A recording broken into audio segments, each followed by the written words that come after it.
السلام علیکم ورحمۃ اللہ وبرکاتہ۔ کیا حال ہے میرے ینگ لرنرز کا؟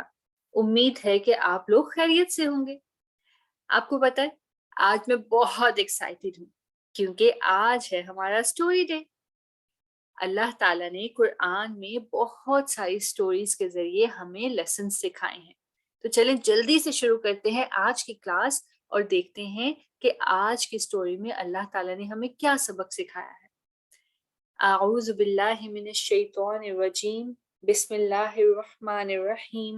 رب اشرح لی صدری ویسر لی امری واحلل عقدۃ من لسانی یفقہوا قولی رب زدنی علما اللہم فقہنا فی الدین۔ بسم اللہ الرحمن الرحیم۔ ألم تر كيف فعل ربك بأصحاب الفيل ألم يجعل كيدهم في تضليل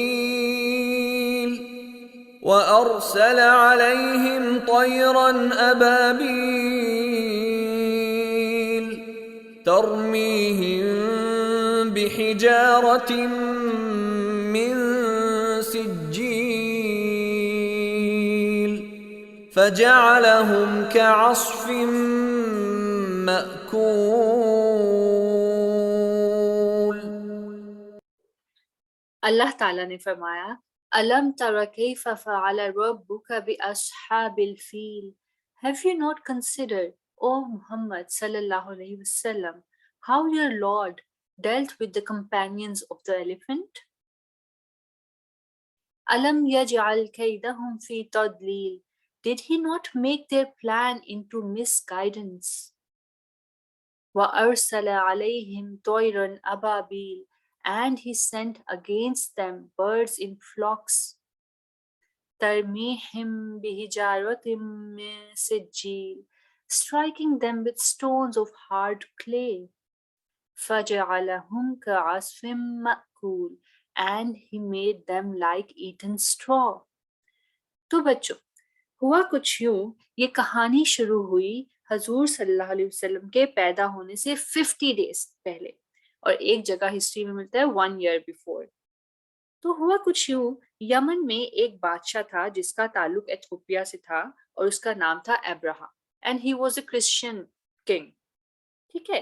لیکن وہ جو کرسچین کنگ تھا وہ بہت جیلس ہوتا تھا کیونکہ اللہ تعالیٰ نے مکہ میں اپنے گھر رکھا تھا، اور اس کی وجہ سے مکہ میں جو خاص طور پہ حج کے دنوں میں اور عام طور پر عمرہ کے دنوں میں بہت سارے لوگ آتے تھے اس کو وزٹ کرنے کے لیے اور حج اور عمرہ کرنے کے لیے، اور ساتھ میں جو بھی لوگ آتے تھے وہ اپنے ساتھ بہت ساری چیزیں لاتے تھے جو وہاں جا کے سیل کرتے تھے اور مکہ کے لوگوں سے ان کی چیزیں خریدتے تھے، اور اسی لیے جو مکہ کی اکنامک پاور تھی نا وہ بہت اسٹرانگ تھی، ٹھیک ہے، اور اسی طرح ٹورزم بھی ہوتا تھا جس کی وجہ سے پھر قریش مکہ کو بہت سارے پیسے ملتے تھے۔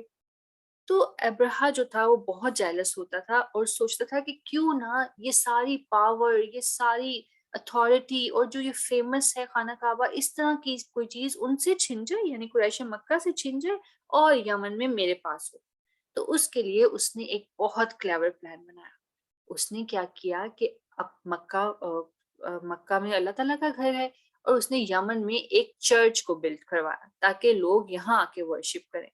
لیکن اللہ تعالیٰ نے اپنے گھر کے ساتھ ساتھ جو بلیسنگز رکھی تھی وہ تو اس کو نہیں ملی، جس کی وجہ سے اس کا یہ پلان فیل ہو گیا۔ اس کو تو بہت غصہ آیا، اس نے ایک اور پلان بنایا۔ اس نے کیا کیا کہ 60,000 جو لوگ تھے ان کی ایک آرمی بنائی جس میں 13 ایلیفنٹس بھی تھے، بڑے بڑے ہاتھ۔ اور آپ سوچیں ایک ایلیفنٹ اگر آپ نے زو میں دیکھا ہو تو کتنا بڑا ہوتا ہے، اور اگر 13 ہو تو کتنا زیادہ ان کا ڈر ہوگا نا، اسکیئر ہوگا ایک۔ اور ایک بڑا ایلیفنٹ اپنے لیے رکھا جس پہ اس نے خود بیٹھ کے ٹریول کیا۔ اب بچوں ہوا کیا کہ یہ ساری نیوز کہ ابرہا اتنی بڑی آرمی کے ساتھ آ رہا ہے اٹیک کرنے کے لیے مکہ پہ، یہ نیوز مکہ میں بھی پہنچ گئی، قریش مکہ کے سارے ہیڈز میں، جن میں سے ایک عبد المطلب بھی تھے جو حضور صلی اللہ علیہ وسلم کے گرینڈ فادر تھے، یعنی دادا تھے۔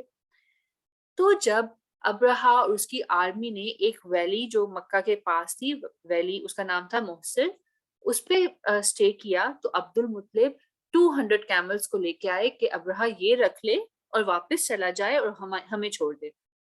لیکن جناب ابرہا نے ان کی بات نہیں مانی اور اس نے کیا کیا کہ ان کو واپس موڑ دیا. تو اب یہ ساری اس کی جو چال تھی، اس کا مین مقصد تو یہی تھا کہ وہ اٹیک کرے خانہ کعبہ پر. تو عبد المطلب کو سارا پلان سمجھ آ گیا. وہ واپس گئے، انہوں نے سب لوگوں سے کہا کہ تم لوگ تو پہاڑوں میں جا کے چھپ جاؤ، یہ خانہ کعبہ جس کا گھر ہے نا بیت اللہ، وہ خود ہی اس کی حفاظت کر لے گا.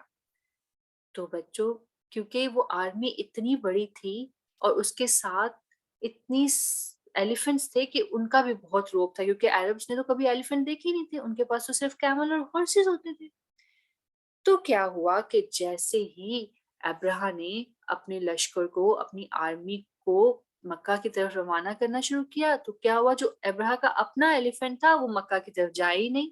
جب بھی وہ اسے کسی اور طرف موڑیں، کسی اور طرف چلانا چاہے، وہ فوراً چلنا شروع ہو جائے، لیکن جب مکہ کی طرف موڑیں تو وہ چلے ہی نہ.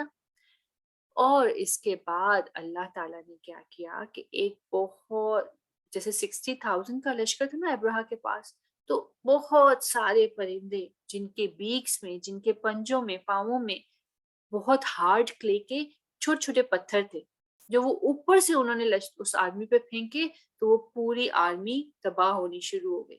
بالکل ایسے ہی جیسے آپ نے کبھی اینیملز رکھے ہوں عید پہ اور ان کو کبھی آپ نے کھانا کھلایا تو آپ دیکھتے ہیں نا کہ وہ کچھ پٹھے کھا رہے ہوتے ہیں اور کچھ نکال رہے ہوتے ہیں ڈسکسٹنگ سے، جو سمیش ہوئے ہوتے ہیں، بالکل اس طریقے سے اس آدمی کا حال ہونا شروع ہو گیا. اور آپ سوچیں وہ کتنے سارے برڈز اللہ تعالیٰ نے بھیجے ہوں گے 60,000 کے لشکر کے لیے، جس نے ان کو فلی ڈسٹروائے کر دیا. تو اب ایسے ہی ہو گئے وہ لوگ جیسے کچھ کوڑا کرکٹ ہوتا ہے نا، کچرا ہوتا ہے، بالکل آرمی کا یہ حال ہو گیا. تو بچوں، اللہ تعالیٰ نے ہمیں یہ قصہ بیان کیا اس لیے کہ ہم اس سے کچھ سبق حاصل کر سکیں. اور وہ کیا سبق ہوں گے؟ سب سے پہلے تو میں آپ کو ایک ویسی جنرل بات بتاؤں کہ جو قریش مکہ یا مکہ کے لوگ تھے نا، عربس تھے، ان کے پاس کوئی کیلنڈر نہیں ہوتا تھا. اور یہ جو قصہ تھا، یہ جو سٹوری تھی، یہ اتنی فیمس ہوئی کہ اس کو عام الفیل کے نام سے پکارنا لوگوں نے شروع کر دیا. یعنی ایسا سال، ہاتھیوں والا سال، ایسا سال جس میں ہاتھی تھے. اور جب بھی انہیں کوئی بات کرنی ہوتی نا کہ کب کی بات ہے، تو وہ یہی کہتے کہ عام الفیل سے پہلے کا واقعہ ہے یا عام الفیل کے بعد کا واقعہ ہے. اور اسی سال میں اللہ تعالیٰ نے حضور صلی اللہ علیہ وسلم کو پیدا کیا، اور کچھ سال بعد آپ صلی اللہ علیہ وسلم کو پروفٹ بنایا. اور اللہ تعالیٰ نے یہ بھی بیان کرنا چاہا کہ جس رب نے ایلیفینٹس والی آرمی کو تباہ کیا تھا، اس کے پاس اتنی پاور ہے کہ وہ کچھ بھی کر سکتا ہے. تو اللہ کی بات مانیں، جو حضور صلی اللہ علیہ وسلم قرآن کے ذریعے پیش کر رہے ہیں وہ لوگ لے لیں، قرآن کے ذریعے اپنی زندگی کو سنواریں، اللہ کے ساتھ شرک نہ کریں، اللہ کو بڑا جانیں. کیونکہ اصل بڑائی تو اسی کے ہاتھ میں ہے جو بڑی سے بڑی آرمی کو چٹکی میں ختم کر سکتا ہے. اور اگر اس سے پیار کریں، اس کی رسپیکٹ کریں، تو وہ خیال بھی بہت رکھتا ہے. تو بچوں، یہاں پہ ہمیں ملتا ہے لیسن آف دا ڈے، یعنی جو بھی اللہ تعالیٰ نے قرآن میں بتایا اور اس کے رسول صلی اللہ علیہ وسلم نے اپنی سنت کے ساتھ ایکسپریس کیا، تو اس کو فالو کرنے کی ضرور کوشش کریں. تو بچوں، اپنا خیال رکھیے گا. السلام علیکم ورحمۃ اللہ وبرکاتہ.